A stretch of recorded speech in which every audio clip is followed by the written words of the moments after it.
Muy buenos días, bienvenidos a Directo América de France 24. Yo soy Elena Lozano y todo lo que verá a continuación es noticia. Iniciamos.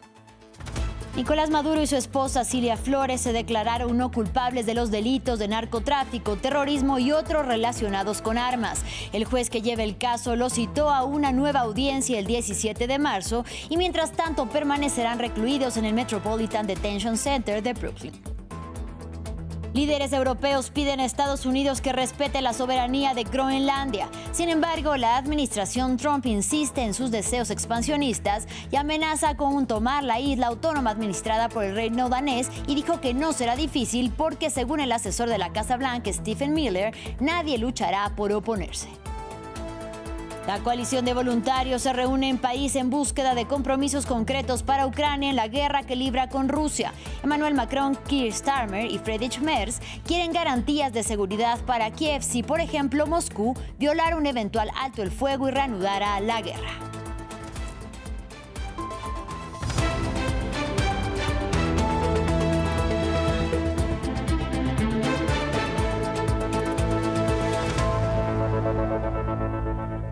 Iniciamos en Nueva York. El depuesto presidente de Venezuela, Nicolás Maduro, y su esposa Cilia Flores se declararon no culpables de los delitos de narcotráfico, terrorismo y otros relacionados con armas. Este lunes, tras la primera comparecencia en la Corte Sur de Manhattan, el juez Alvin Hellerstein los citó a una nueva audiencia el 17 de marzo. Y mientras tanto, ambos permanecerán recluidos en el Metropolitan Detention Center de Brooklyn. Desde las afueras, nuestra enviada especial, Natalia Cabrera, nos habló acerca de esta polémica prisión federal.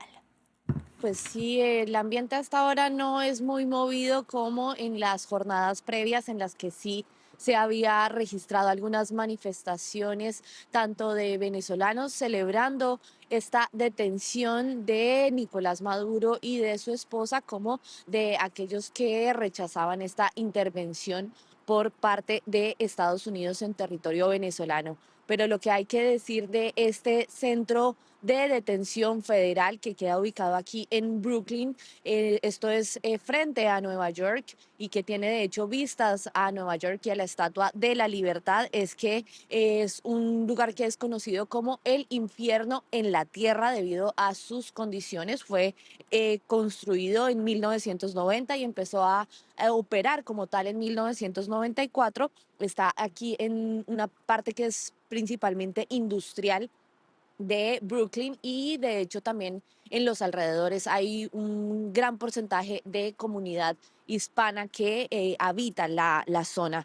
Eh, es conocida justamente como este infierno en la tierra debido a que se han registrado varias polémicas, entre ellas, por ejemplo, que en 2019 las personas que estaban aquí recluidas tuvieron que experimentar alrededor de una semana sin electricidad ni calefacción debido a un corte generalizado, esto en pleno invierno mientras estaban registrando temperaturas de menos 15 grados Celsius. Entonces esto hizo que empezaran a llevar a cabo una serie de protestas, golpeando las ventanas, lo que finalmente hizo que el caso cobrara notoriedad y que se llevara a cabo una demanda que terminaron ganando debido a las condiciones. También hay que decir que es una prisión en la que hay hacinamiento, tiene capacidad para 1.000 personas, actualmente tiene 1.300, pero llegó a tener 1.600, lo cual ha hecho también que se registren casos de crímenes dentro de la prisión y algunos homicidios. De hecho, también esto ha sido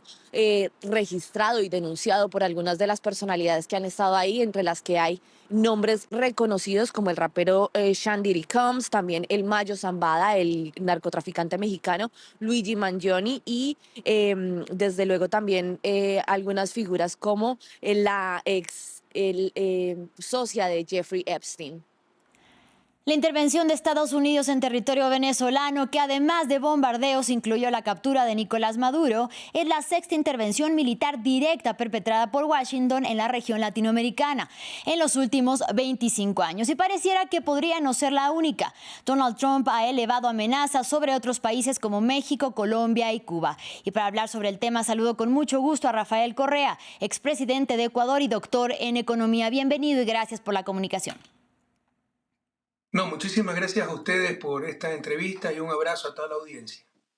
Doctor, las acciones de Estados Unidos contra Venezuela abren la puerta para que Washington lleve a cabo operaciones en otros países de nuestra región, según su análisis. Pero por supuesto, pues se rompieron todos los límites del derecho internacional, de la Carta de Naciones Unidas, de la soberanía de los estados.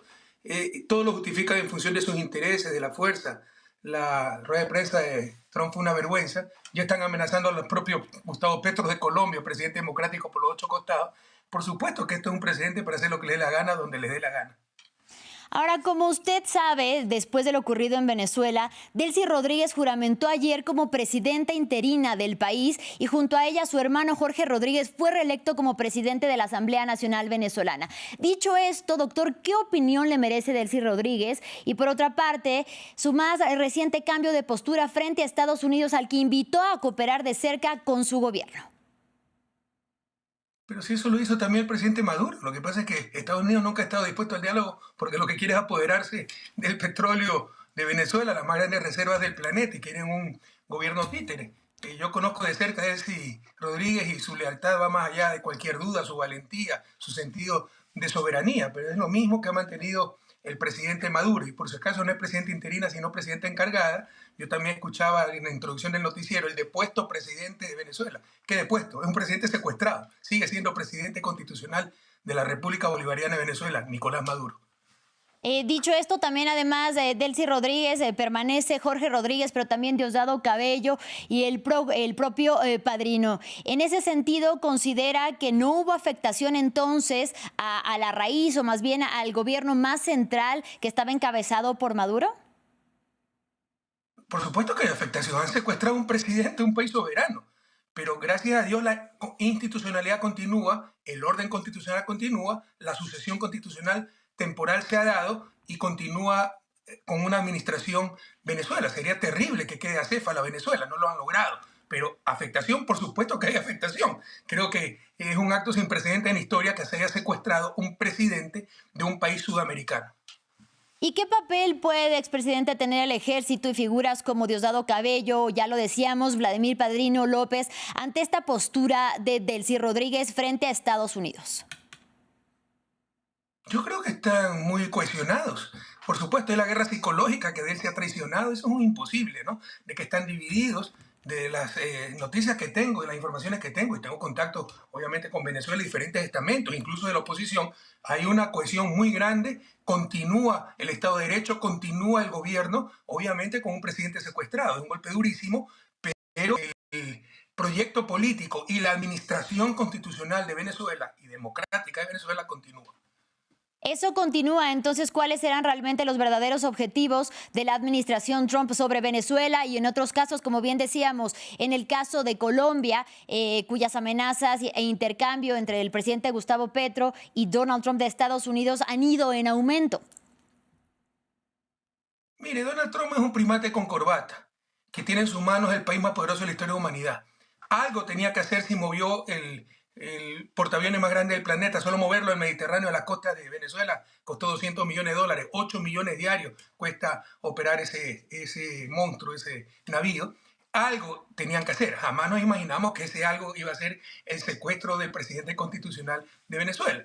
Entonces, tiene sus motivos propios, sus caprichos, tratar de desviar la atención por las acusaciones de pedofilia, pero también querer apoderarse del petróleo y un efecto de demostración. Le está diciendo a él, si se portan bien o los bombardeamos de nuevo, vamos a ver la respuesta del gobierno soberano de Venezuela. Pero además, con sus caprichos, quiere someter a todos los países. Miren lo que le está diciendo a Petro, le está amenazando. O sea, vamos por ti, solo porque no se somete. Entonces, ya esto no es por recursos estratégicos que también los tiene Colombia, sino por un efecto de demostración. O se someten a mi poder o verán lo que les pasa. Y usted, como expresidente de Ecuador, ¿qué nos puede decir acerca de la reacción internacional de países afines de nuestra propia región, como Ecuador y también Argentina, que por su parte celebran las acciones llevadas a cabo por Estados Unidos, que hay que decirlo, violan el derecho internacional, y por otra, quienes condenan y quienes precisamente pues muestran preocupación acerca de que esto pueda haber abierto todavía más una puerta para que Estados Unidos pueda intervenir militarmente, no solamente en la región, sino ya también, por ejemplo, en el caso de Groenlandia? ¿Cuál es su opinión sobre la condena internacional? Desde la época de la colonia, esa ha sido la maldición. Perdón, desde la época de la colonia esa ha sido la maldición de nuestra América. Los cipayos, los que venden su alma al más poderoso, ¿no? Y lamentablemente en nuestra América Latina encontramos todos esos gobiernos e incluso parte de la población. la gente sensata, patriota, con sentido de patria grande, pero además con elemental sentido de civilización, ya ni siquiera de soberanía, civilización, el Estado de Derecho, el marco internacional legal es el principal logro de la civilización, lo que nos impide volver a la barbarie. Esa gente sensata va a rechazar lo que hizo Trump, más aún si eres latinoamericano, pero hasta Le Pen, la lideresa de extrema derecha de Francia, dice Maduro es dictador, es comunista, pero esto no se puede hacer. Hasta la extrema derecha francesa. Pero en América Latina tenemos cipayos y lamentablemente gobiernos y presidentes cipayos que aplauden como cheerleaders la acción brutal de Trump, que no puede ser justificada de ninguna manera. Esto va más allá de izquierda, derecha, nos guste Maduro o no nos guste. Se trata de principios civilizatorios. Y finalmente, ¿qué nos puede decir, qué opinión le merece el papel que está jugando las Naciones Unidas, que por ejemplo México lo acusaba ya y lo señalaba por inacción frente a los conflictos, no solamente ahora lo que ocurre en Venezuela, sino los conflictos a nivel mundial? Brevemente, por favor. Naciones Unidas ha sido muy debilitada, no solo ahora. Mire el genocidio de Gaza, ¿qué pudo hacer para pararlo? O sea, esto es la culminación de una serie de abusos, doble estándar, agresiones sin sanción. El propio Ecuador. O sea, el gobierno de Noboa, ese cipayo que está saltando como cheerleader aplaudiendo a Trump, que un títere de Trump es nacido en Miami, invadió la embajada de México. ¿Qué le ha pasado? Absolutamente nada, es un acto sin precedentes. Entonces estamos cosechando lo que se ha sembrado tanto tiempo, con pasividad, con indiferencia, y las Naciones Unidas cada vez es más irrelevante. Y cada vez se impone más, no un Estado de Derecho a nivel internacional, sino un Estado de la fuerza. Y eso es volver a la barbarie, por favor, entendámoslo. La ley del más fuerte. Hoy es Venezuela, mañana puede ser Colombia. Pasado mañana puede ser el propio Ecuador, pues si descubren recursos que les interesan. Luego podrá ser cualquier parte del mundo, si es que el mundo no se une para condenar esta clase de acciones. Le agradezco muchísimo al expresidente de Ecuador, Rafael Correa, también doctor en Economía, por estos minutos. Como siempre, gracias. A usted muchísimas gracias, un inmenso abrazo. La intervención de Estados Unidos en Venezuela ha elevado las preocupaciones en Groenlandia. Varios países europeos como Francia, Reino Unido o España han recordado que el futuro de la isla solo depende de Dinamarca y la propia Groenlandia, aunque los deseos expansionistas de Donald Trump continúan. Según el asesor de la Casa Blanca, Stephen Miller, nadie luchará por oponerse si Estados Unidos toma esta isla con una importante posición estratégica y rica en minerales y tierras raras. Nos lo cuenta Rodrigo Sedano. En Groenlandia, la nieve y el frío parecen dejarlo todo congelado, pero de puertas hacia adentro la preocupación crece entre sus habitantes. El ataque de Estados Unidos a Venezuela ha provocado que las amenazas de Trump sobre la isla se sientan más reales. Me dan ganas de decir que no, pero creo que probablemente debamos decir que hay indicios de que simplemente hace lo que quiere. Así que sí, creo que debemos tomarnos más en serio las declaraciones de Trump. Los groenlandeses llevan escuchando a Donald Trump decir que su país necesita la isla por razones de seguridad. Algunos reprochan a sus gobernantes que no hayan sido contundentes ante estas declaraciones. Tenemos el aniversario de la primera vez que menciona el asunto con propiedad y no hemos visto ninguna reacción ni de Groenlandia ni de Dinamarca que lo haya disuadido. Preguntada por Trump, la primera ministra de Dinamarca se acoge a la relación de alianza de ambos países bajo la OTAN y agradece la solidaridad europea. Por supuesto, también creo que no se pueden cambiar las fronteras por la fuerza de ninguna forma. No se trata solo de la postura de Dinamarca, por fortuna es también la de Europa. Sin embargo, la posición europea ha sido ambigua ante la captura de Maduro y la política de la Casa Blanca es cada día más hostil hacia el viejo continente. En otro orden de ideas, la capital francesa es escenario de la reunión de la coalición de voluntarios liderada por Francia, Reino Unido y Alemania. El presidente francés Emmanuel Macron, el primer ministro británico Keir Starmer y el canciller alemán Friedrich Merz se reúnen en el Palacio del Elíseo con un objetivo: buscar compromisos concretos para Ucrania en la guerra que libra desde hace casi 4 años con Rusia. Al encuentro asistirán representantes de los 35 miembros de la coalición, incluidos 27 jefes de Estado y quienes quieren garantías de seguridad para Kiev si, por ejemplo, Moscú violara un eventual alto el fuego y reanudara la guerra.